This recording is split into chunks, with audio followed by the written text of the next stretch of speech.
찬양대가 거의 1년 만에 이렇게 하나님 앞에 영화롭도다 찬양을 올려드렸는데 성부, 성자, 성령 하나님께서 살아계신 하나님께서 영광 받으신 줄로 확신합니다. 주님 감사합니다.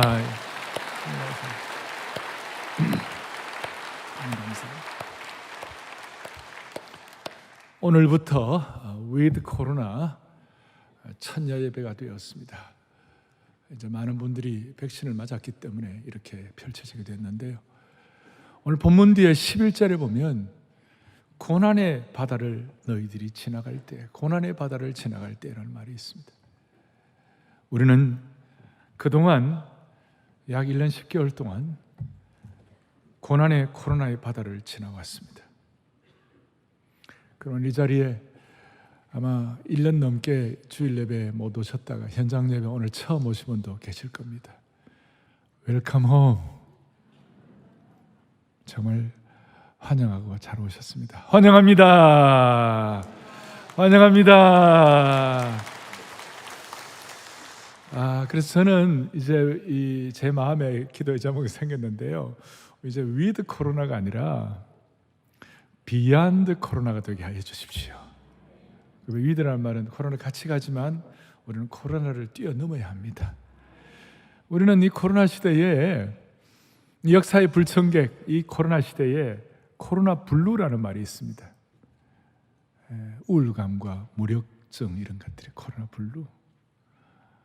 또 코로나 블랙이라는 말이 있습니다. 좌절과 절망. 근데 우리는 코로나 블루도 아니고 블랙도 아니고 우리는 코로나 비욘드. 같은 비지만 수준이 다른 것입니다. 우리는 코로나 비욘드로 가야 하는데 그럼 어떻게 코로나 비욘드로 갈 것인가? 오늘 내일부터 있을 특세도 앞에 있고 또 이제 한국교회가 여러분 이게 사역의 비행기는요 이륙할 타이밍을 놓치면 안 됩니다. 이륙할 때 이륙해야 합니다. 한국교회가 오마냐 한국교회가 예배가 이륙되기를 바랍니다. 그래서 앞으로 한 3주일간 다 하나님 은혜 가운데서 너무너무 하나님 예배하신 축복들이 많이 있을 거예요. 그래서 저는 위드 코로나 첫 주일 예배의 기도에 대해서 말하고 설명하고 해석하는 것이 아니라 기도의 응답을 지금 체험하고 지금 경험하고 지금 간증하고 지금 고백할 수 있도록 확실한 실체가 확인되기를 바라는 것이에요. 코로나 이후에 어떻게 할 것인가 많은 얘기하지만 백투 베이직 결국 말씀과 기도로 돌아가야 되는 거예요. 우리가 기본으로 돌아가야 되는 백투 베이직인데 우리가 기도가 기본이라는 걸 우리가 다 아는데 이게 어떻게 내게 실체가 되는지 이제 좀 오늘 천천히 정리를 하면서 하나님께서 이제 이번 한 주간에 말로 다 할 수 없는 응답의 단비를 부어주시기를 소망하는 것입니다. 여러분 우리가 바울 사도에 대해서 잘 아는데 바울 사도가 그가 회심하고 난 다음에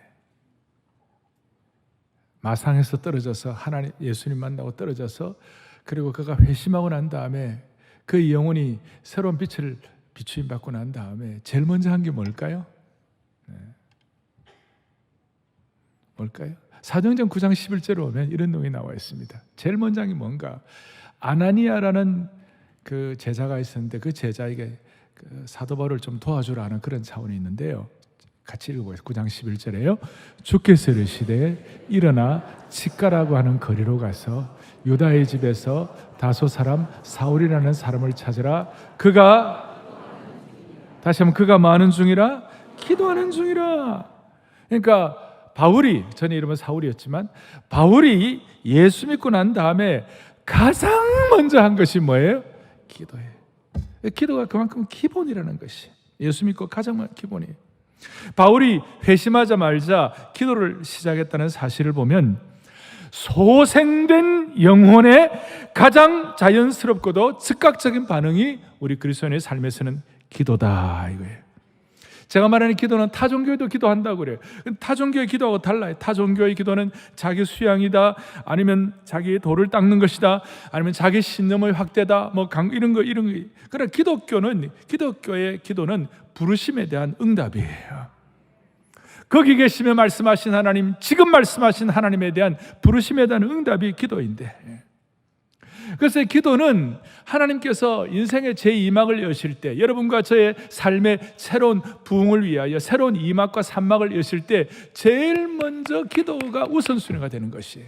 무슨 말이냐면, 예루살렘 교회가, 신약 교회가 시작될 때에 120문도들이 기도하고 시작했고, 사도행전의 세계 선교가 시작될 때 사도행 13장에 보면 안디옥 교회가 5명이 마음을 다하여 간절히 기도하고 난 다음에 세계 선교 사역이 시작된 거예요. 그리고 유럽에 완전히 이렇게 어두워가는 상황 가운데 사도행 16장에 보면 빌립보에서 사람들이 기도하러 모였다가 유럽의 첫 번째 빌립보 교회가 태동된 줄로 믿습니다. 기도가 제가 기본이라는 거예요. 이 기본인 기도에 대해서 우리가 내일부터 우리가 특세를 할 터인데, 아니면 여러분들의 삶의 가장 중요한 기초, 백투 베이직으로 돌아가야 되는데, 코로나 이후에 베이직으로 돌아가야 되는데, 이 기도가 우리에게 무슨 의미가 어떻게 되는 건가? 오늘 이 시점에서 우리가 기도에 대한 이야기를 그동안 많이 해오고 저 자신도 많이 했습니다만은, 오늘 정말 다시 한번 살아있는 기도, 체화된 기도, 고백과 간증이 될 수 있는 기도에 대해서 오늘 1절에 이렇게 나와 있어요. 봄비가 올 때에 그랬어요. 봄비가 올 때에 각 사람에게 기도할 때 각 사람에게 소낙비를 내려서 밭의 채소를 각 사람에게 주시리라. 1절 앞에 다시 한번, 뭐가 올 때? 봄비가 올 때. 응답의 단비를 체험하려면 봄비가 내려, 봄비의 은혜를 받아야 되는 거예요. 이게 무슨 말이냐? 봄비란 말은 히브리어 말콧이라는 말인데, 여러분 이스라엘은 우리하고 좀 달라갖고요, 이스라엘은 먼저 씨를 뿌릴 때에 내리는 비가 10월 11월에 내리는 비인데, 이 비가 뭐냐면 이른비예요. 이른비. 가을비가 이른비예요. 우리하고는 좀 거꾸로예요. 그런데 이 봄비가 뭐냐? 3, 4월에 이제 추수를 위하여, 제대로 결실되기 위하여, 제대로 열매 맺기 위하여 꼭 필요한 비가 뭐냐면 늦은 비, 그게 봄비예요. 추수를 위한 비예요. 그리고 이 늦은 비, 이 봄비에 관해서는 나중에 신약의 해석자들은 늦은 비가 바로 성령의 단비다, 이런 해석도 하고 있습니다. 뭘 말하는가? 여러분, 아무리 씨를 뿌려도, 아무리 이른비, 가을비, 10월 11월에 뿌려도 나중에 추수 때 적당한 비가 내리지 않으면 그 이삭이 열매를 맺지 못하고 말라 비틀어질 것이요, 그 전답이 거북이 등처럼 쩍쩍쩍 갈라지는 것이에요. 뭘 말하는가 하면, 저도 뭐 나이 60이 넘게 돼 보니까 느끼는 것이 뭐냐? 인생 우리 20, 30, 30, 40 씨를 뿌리지만 여러분 마지막 추수가 필요한 것이에요.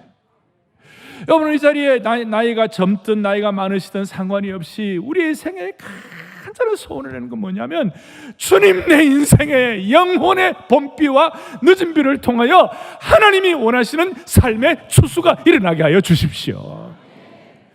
주일 예배마다, 모일 때마다, 내일부터 아침마다 새벽마다 기도할 때마다 모든 성도들의 가슴마다, 공동체마다, 가정마다 하나님 아버지, 이 민족 앞에 은혜의 봄비, 늦은 비, 추수를 위한 비가 내리게 하여 주셔서 삶의 쩍쩍 갈라진 전답들이 해결되게 하여 주시옵시고, 메말라 비틀어진 이삭들이 결실하게 하여 주옵소서. 이 봄비가 얼마나 소원이 됐는지 욥기 29장 23절에 보니까, 욥기 보니까 뭐냐? 봄비를 맞이하듯 입을 벌렸느니라. 봄비를 맞이하듯 입을 벌리고 사모했느니라. 우리의 영혼의 마음의 소원을 가지고 마치 추수를 위하여 입을 벌리고 늦은 비를 맛보려는 농부의 모습이 한 폭의 그림 언어처럼 나와 있어요. 주여, 내 인생의 마무리를 위하여, 추수를 위하여, 아름다운 피니싱웨를 위하여 하나님 아버지, 응답의 봄비, 추수와 결실을 위한 늦은 비를 허락하여 주십시오. 이걸 마치 입을 벌리고 헐떡이며 사모하던 하는 것처럼 그렇게 될 때, 내일부터 특세가 그렇게 되면 얼마나 좋겠어요. 네. 제가 지난 주간에 한 자매로부터 이메일을 받았어요. 지금 영화사 대표로 있는 자매인데 이런 내용이에요. 코로나로 물리적인 예배 참석이 어려워진 이유로 그 1년을 교회를 못 나온 거예요. 그러다가 이런저런 핑계 대면서 말씀으로부터 참 많이 멀어져서 살았던 지난 시간이었습니다. 정신 차리고 이제 다시 크리스천이라는 이름에 걸맞게 살아야겠다는 생각이 들어서 사랑에게 홈페이지에 들어오니까 내일부터 11월 8일부터 특세가 있는 것을 보았습니다. 10여 년 전 강남역에 있는 예배당 시절에 그 추운 새벽길을 달려와서 밖에서 몇 시간씩 떨면서 줄을 서고 주일 예배이든 특세이든 토요 새벽 예배이든 어느 것 하나 소홀하지 않았는데 그 와중 본당 1층 앞줄 중앙 자리를 항상 사수했으니 얼마나 절박하게 은혜를 사모했는지, 그때는 진짜 예배드리고 말씀 붙들지 않았다면 저는 죽을 수도 있었습니다. 어쨌든 이번 특세 완주를 시작으로 다시 한번 정신을 반듯하게 가다듬을까 합니다. 이제는 대표님 소리 듣는 제작사 대표가 되긴 했는데 아직 갈 길이 너무 멀어서 하루하루가 가시방석 같습니다. 마음 편하게 잔 날이 거의 단 하루도 없는 것 같아요. 모세의 광야 생활 40년만큼 채워야 나도 끝나는 건가, 이런 자조 섞인 한탄을 매분 매초하는데 중략하고, 아무튼 이번 특세에 우직하게 완주해 보겠습니다. 이제 위드 코로나로 접어들었으니 오랜만에 더 뜨겁고 은혜가 되는 특세이기를 소망해 봅니다. 영화 만드는 사람이니까 글도 잘 써요. 자, 우리가 오늘 우리 생애를 갖고 입을 열고 단비를 간구하듯이, 자, 이걸 앞에 놓고 제가 몇 가지 적용을 하겠습니다. 첫 번째는 응답의 단비는 1절에 다시 한번 봄비가 올 때에 여호와 곧 구름을 일게 하시는 여호와께 비를 어떻게 하라고요? 구하라. 무리에게 소낙비를 내려서 밭의 채소를 각 사람에게 주시리라. 신명기 11장 14절에 보면 여호와께서 너희 땅에 이른 비 늦은 비를 적당한 때에 내리시리니 너희가 곡식과 포도주와 기름을 얻을 것이요. 뭐예요? 구하라는 것이에요. 중요한 것은 하나님의 때에 비를 내릴 수 있도록 우리가 간절히 구해야 한다는 것이에요. 그럴 때 하나님은 구름을 일게 하시고 밭의 채소에 봄비 심지어 소낙비까지 공급하신다는 거예요. 그리고 구한다는 거 얘기할 때에 우리가 잘 알아요. 우리 어릴 때부터 기도는 구하는 것이다 다 알아요. 자, 그렇다면 한번 이제 코로나 이후에 이 위드 코로나 시대에 기본으로 돌아가야 하는데, 오늘 기도의 기본으로 돌아가야 하는데 우리가 구한다는 것이 뭐예요? 우리 하나님은 우리가 구하지 않아도 우리가 있어야 할 것 아시고 드레베카파나 공중에 나는 새들을 먹이시듯이 그렇게 우리에게 주세요. 그런데 왜 우리가 구해야 합니까?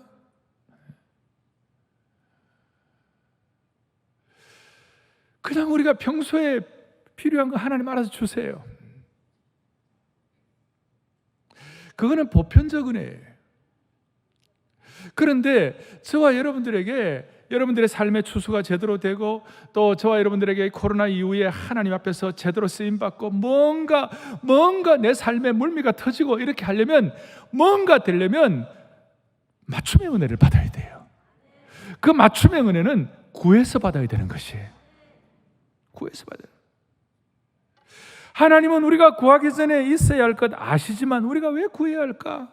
하나님 우리에게 구하라고 하신 이유는 이 구하는 기도가 맞춤의 은혜를 위한 응답의 통로가 되기 때문에 그래요.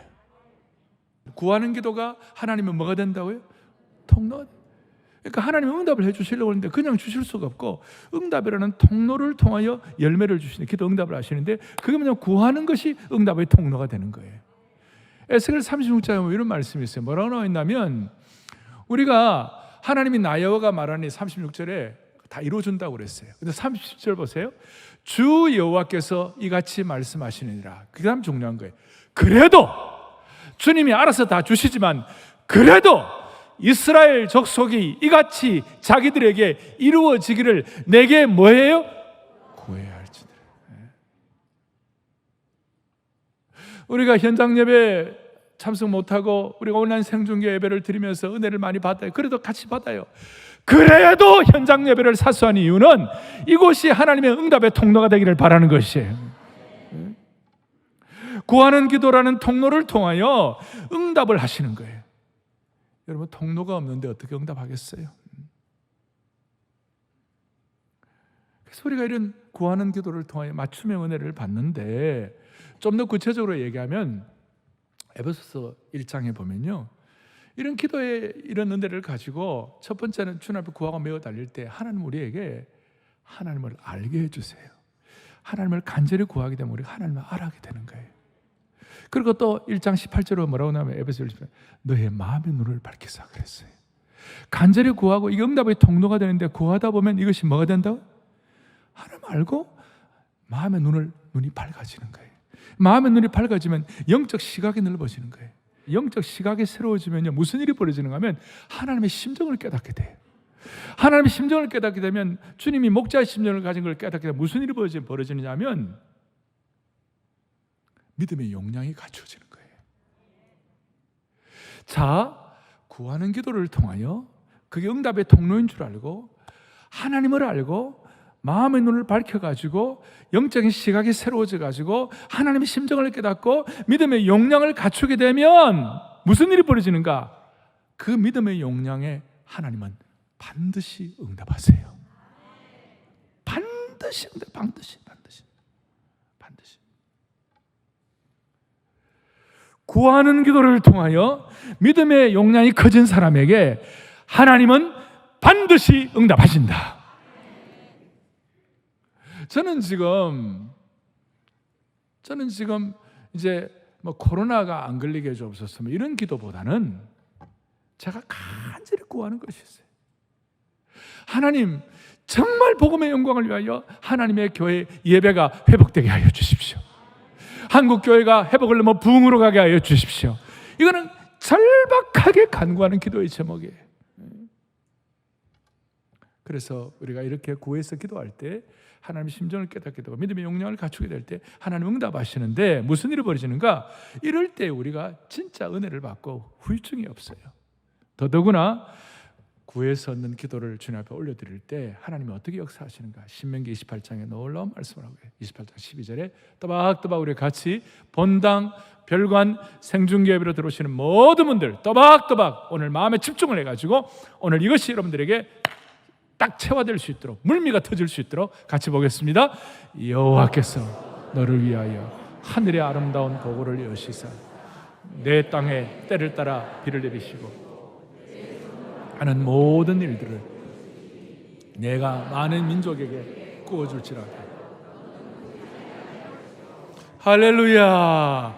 우리가 간절히 구할 때에 주님 뭐라고 말씀하시는가? 하늘의 아름다운 보고 하늘의 아름다운 보물 창고를 열어주시겠다. 그래서 때를 따라 비를 내리시고 너 손으로 하는 모든 일에 하나님의 복으로 채워주시겠다. 너무 놀라운 말씀이에요.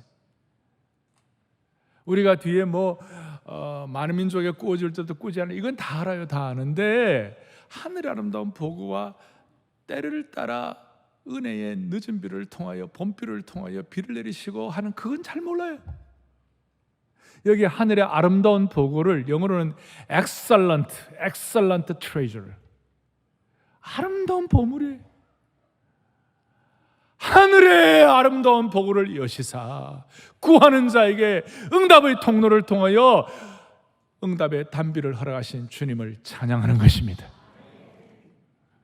그러면 구체적으로 하늘의 아름다운 보고가 뭘까? excellent treasure가 뭘까? 지금 우리의 삶에 하늘의 아름다운 보고가 뭘까? 오늘 보면 3절에 보니까 뭐라고 나와 있는가 하면 이렇게 나와 있어요. 만군의 여호와가 그 무리 곧 유다 족속을 돌보아 그들을 전쟁의 준마와 같이 하겠다. 여러분, 전쟁의 준마가 뭡니까? 준마는 전쟁을 두려워하지 아니하고 강하고 담대하게 전쟁에 임하는 말입니다. 하나님은 그의 백성들을 전쟁에서 탁월한 적토마와 같이, 빼어난 천리마와 같이, 아무리 달려도 지치지 않는 한혈마와 같이 강하고 담대하게 하신다는 것입니다. 여러분, 신앙이 뭡니까? 한 번씩 제가 강조합니다만, 신앙이 뭡니까? 신앙은 의존과 순종의 관계를 통하여 하나님의 무한하신 자원에 참여하는 것입니다. 하나님의 무한하신 자원에 참여한다는 무슨 뜻이에요? 우리가 은혜의 준마를 타고, 우리가 이 빼어난 준마를 타고 은혜의 평원을 끝없이 달려도 달릴 만큼 그 무한하신 하나님의 자원이 우리 앞에 펼쳐져 있다는 거예요. 그게 하늘의 아름다운 보고예요. 그동안 막히고 달릴 수도 없었고 그동안 모든 것이 담화로 넘사벽 같은 일들이 너무 많았던 우리의 인생이라면 은혜의 평온을 마음껏 달리는 준마의 축복을 주셨으면 좋겠어요. 어제 우리가 톱에서 기도하면서 그랬잖아요. 대한민국은 고려의 전통이 아니다. 불교를 통한 고려가 아니다. 대한민국은 조선시대에 이어받은 거 아니다. 유교를 통한 거 아니다. 대한민국은 처음으로, 고려는 귀족의 나라고 조선은 양반의 나라인데 나머지 일반 평민들은 죽을 고생을 했어요. 노예처럼. 처음으로 대한민국, 민국이란 말이에요. 우리 백성들이 주인이 되는 나라. 그걸 누가 펼쳤는가? 한국 기독교가 들어왔고 근대 국가를 펼쳤다는 것이에요. 오늘 이런 그런 마음을, 은혜의 준마를 가지고 하늘 씨앗이 되어 어제 찬송한 것처럼 역사의 생명을 이어가는 준마 역사가 일어나기를 바라는 것이에요. 자, 하늘 보고를 열 때 은혜의 준마 같이 되리라. 그 다음 4절에 보니까 뭐라고 나와 있느냐, 이렇게 나와 있어요. 모퉁이 돌이 그에게서, 말뚝이 그에게서, 싸우는 활이 그에게서, 권세 잡은 자가 다 일제히 그에게서 나온다. 자, 내일부터 우리가 특세를 할 때 기도할 제목이에요. 하늘의 복을 여실 때 은혜의 준마와 같이 앞에 막히는 것 없이 의존과 순종의 관계를 통해 무한하신 자원에 참여하도록 준마를 타고 은혜의 평온을 달도록 만들어 주실 뿐만 아니라 모퉁이 돌의 은혜. 모퉁이 돌은 뭡니까? 당시에 정초석, 건물을 지을 때의 이 기초를 말하는 것입니다. 안정을 말하는 것입니다. 지금이야 건물을 지을 때 지하를 파고 그 다음 콘크리트를 기초를 하고 이렇게 하겠습니다만, 당시에 고대 근동 사회에서 집을 지을 때는 모퉁이 돌, 코너스톤을 딱 해가지고 그 위에다 집을 짓는 거예요. 그러니까 제대로 된 모퉁이 돌은 집안을 안정시키는 것이, 집을 안정의 은혜. 삶이 이렇게 왔다 갔다 휩쓸리고 어렵고 이런 분들에게 주여 모퉁이 돌의 아름다운 보고를 열어주시기를 원하는 것이에요. 이 말뚝은 뭔가? 당시에 이 천막을 칠 때에 천막 중심, 몽고의 파워 같은 그 중심에 큰 말뚝이 있어요. 그 말뚝을 중심으로 이렇게 딱 펼쳐지면, 천막이 펼쳐지면 별로 비바람과 폭우에 이렇게 휩쓸리지 않는 거예요. 휘둘리지 않는 거예요. 그리고 말뚝은 어떠면 인내, 한결같이 꾸준하게 잘 감당할 수 있도록 인내의 은혜를 주시는 거예요. 싸우는 활은 용기의 대명사예요. 그저 어떻게 해보려고 하더라도 맨날 주눅 들어가 얼굴도 제대로 못 들고 그런 삶의 형편이라면 하나님이 우리의 삶에 얼굴 들게 하시고 용기 갖게 하신 그런 뜻을 말씀하고 계시는 것이에요. 하늘의 보물 창고가 열려서 주여 모퉁이 돌의 은혜를 주십시오. 말뚝의 은혜를 주십시오. 싸우는 활에 용기를 허락하여 주옵소서. 안정감과 인내와 용기를 주십시오. 그럴 때 5절에 싸울 때에 용사같이 거리의 진흙 중에 원수를 밟을 것이라. 준마의 실체를 경험하도록 만들어 주시는 것입니다. 지금 우리가 이렇게 읽어도 은혜가 되는데, 오늘 이 말씀을 듣던 당시의 스가랴 시대에 그 백성들 포로로 잡혀가가지고 핍절한 상태에 있는 백성들이, 이 당시 이스라엘 백성들이 이 말씀을 들었을 때 얼마나 큰 용기가 나고 웬만한 벽은 돌파할 수 있는 능력과 지혜가 그들의 가슴을 이렇게 막 벅차게 했을 거예요. 제가 여러분들의 삶의 준마의 응답이 뭔지, 여러분들의 삶에 지금 모퉁이돌과 말뚝과 활의 용기의 은혜가 뭔지 저는 다 몰라요. 그런데 우리의 삶의 늦은 비, 우리의 삶의 봄비, 우리의 삶의 추수를 위한 것이 필요하다면 하나님께서 일하실 거예요. 다시 말합니다. 여러분, 기도하지 아니하고 소원하지 아니하고 꿈꾸지 아니하고 사모하지 않고 간구하지 않는데 되는 일이 있습니까? 누군가가 소중한 일은 기도하고 간구하고 꿈꾸고 사모하고 그렇게 해야 되는 것이에요. 그냥 가만히 있는데 되는 법은 없는 거예요.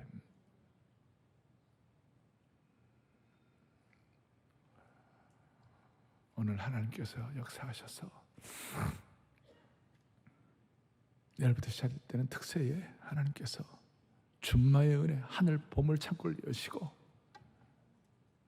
우리의 기도가, 간구하는 기도가 통로가 되게 하여 주셔서 다시 한번 말뚝의 은혜, 모퉁이 돌의 은혜, 활의 용기의 은혜를 허락해 주시기를 바라는 것입니다.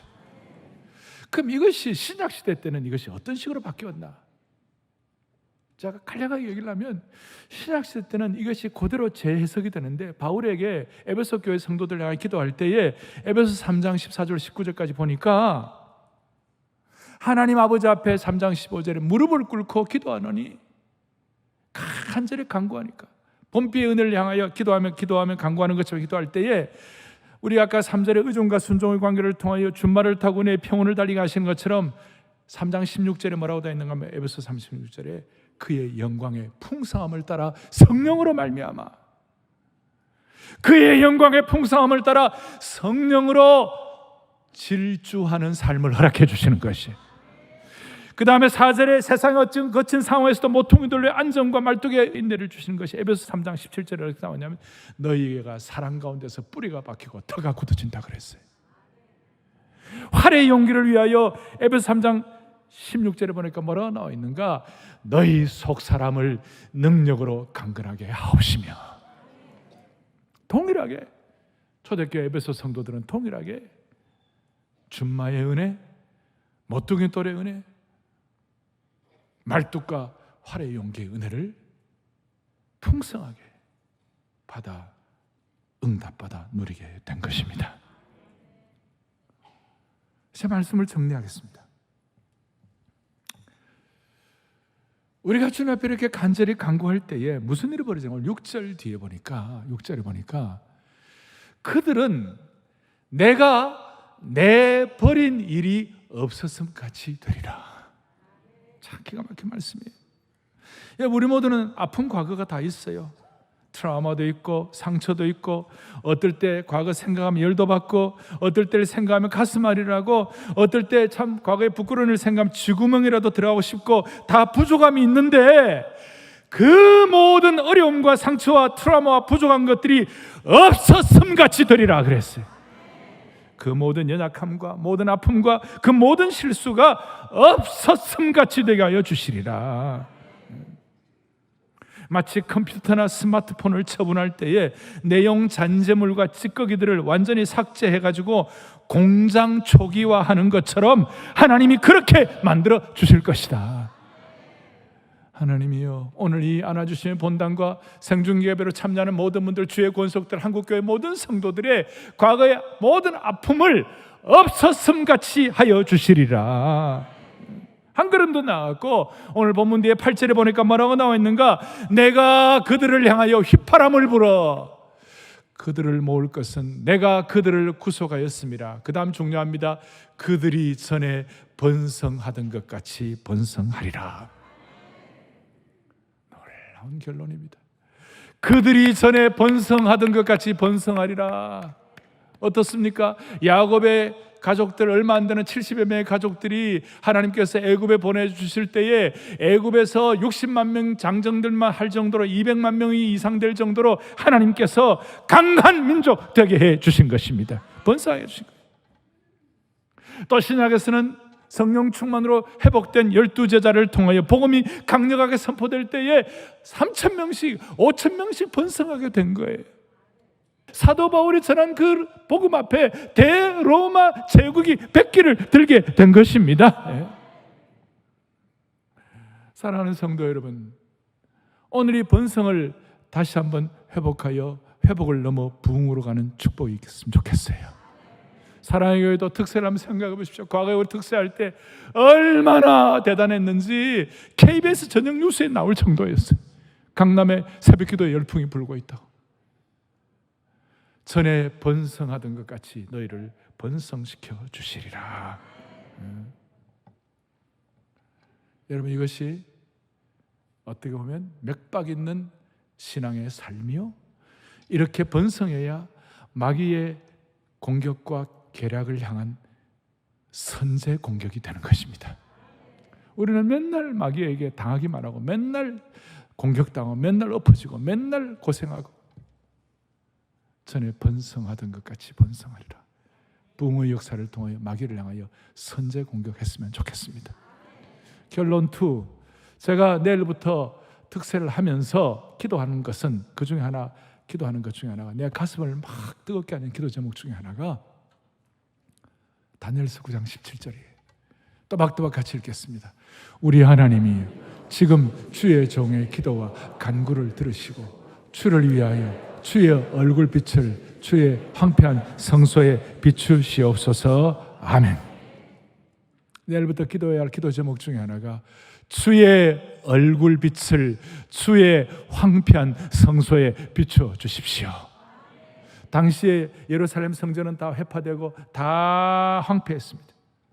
바벨론에서 완전히 깨어졌습니다. 완전히 못쓰게 되고 파괴되고 완전히 황폐하였습니다. 그런데 그 황폐된 예루살렘 성전을 회복하기 위하여 사람들이 와서 청소하고 깨끗이 단장을 한다고 회복되는 것이 아니고 주의 얼굴빛이 성소에 비춰져야 되는 것이에요. 오늘 우리 성도들도 마찬가지입니다. 우리 오늘 모두가 다 걸어다니는 성전이고, 우리 모두가 다 하나님의 왕같은 제사장의 성전인데, 오늘 우리 성도들이 코로나 지난 시간 동안에 세상의 세파와 유혹과 위협으로부터, 때로는 우리의 연약함과 부족함을 인해 가지고 우리가 깨어지고 상처받고 황폐하고 신음하고 어려워졌어요. 이걸 회복하는 유일한 길은 세상의 처세나 위로나 무슨 세상의 방법이 있는 것이 아니라 우리의 간구와 간절하는 기도를 통하여 주님의 얼굴빛이 비춰줘야 되는 것이에요. 오늘 우리에게는 수백 수천 가지 기도 제목이 있습니다. 그런데 그 기도 제목을 회복하는 길이 무엇일까? 깨어지고 상처나고 신음하는 우리 자신과 한국교회에 주의 얼굴빛을 비춰주십시오. 다니엘처럼 필사적인 간구를 할 수 있다면 준마처럼 달릴 수가 있을 것입니다. 자, 이제 우리 성도들 가운데 코로나 터널을 지나면서 준마처럼 평온을 달리할 분도 있고, 모퉁이들처럼 안정감을 되찾을 분도 있고, 말뚝처럼 버티고 인내할 분도 있는 환경이 있는 분도 있을 거예요. 활처럼 용기를 가지고 담대할 분도 있을 수 있고, 어떤 분은 과거의 상처와 트라우마 때문에 전에 없었던 것 같이 다 정리해야 할 분도 있을 것이고, 회복을 넘어 번성으로 가야 할 분도 있을 거예요. 오늘 이 상황 가운데 주의 얼굴빛을 비춰주시기를 바랍니다. 한 가지 주의할 일이 있습니다. 이런 말씀 드리면 그냥 그대로 받아가지고 신적 개입을 경험하는 분도 있지만, 우리는 다 부패한 속성을 갖고 있기 때문에 그동안 수많은 세월 가운데서 우리 모두의 마음에 상처가 있어갖고 그걸 그대로 받아들이지 못하는 사람들이 있어요. 잠언에 보면 잠언 17장 20절에 마음이 굽은 자는 복을 얻지 못하고 그랬어요. 마음이 너무 부정적이 된다든지 비판적이 된다든지 의심이 많은 분들은 이런 복의 응답을 주님이 예배하고 계셔도 이걸 내 것으로 채워하지를 못하는 거예요. 마음이 편벽한 자는 받아들이지를 못하는 거예요. 오늘 여러분들의 마음을 주님 앞에서 순전하게 고속도로를 깔으시기를 바라는 것이에요. 오늘 이런 말씀을 듣고 주님, 나는 하늘의 보물 창고의 은혜를 믿습니다. 그리고 그대로 믿고 그대로 하나님의 은혜 가운데 거하기를 바랍니다. 내 가정도 그러고 한국교회도 그러고 북한까지도 은혜를 주실 줄 믿습니다. 이렇게 우리가 마음을 다짐하고 하늘 문이 열리는 은혜의 빗줄기를 체험하는, 마음이 순전한, 마음이 굽어가지고 복을 얻지 못하는 그런 인생이 아니라 마음이 순전한 주의 종들 되기를 축원하는 것입니다. 가슴에 손을 얹고 기도하겠습니다.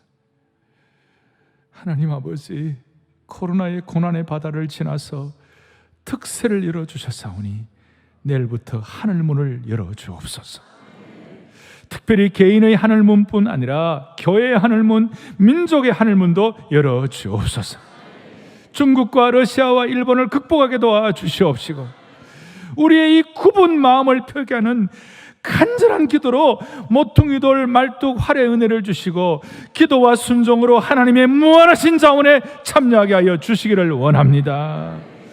내일부터 특세가 기도의 용광로가 되게 하여 주옵소서. 예수 그리스도를 받들어 간절히 기도 올리옵나이다. 아멘.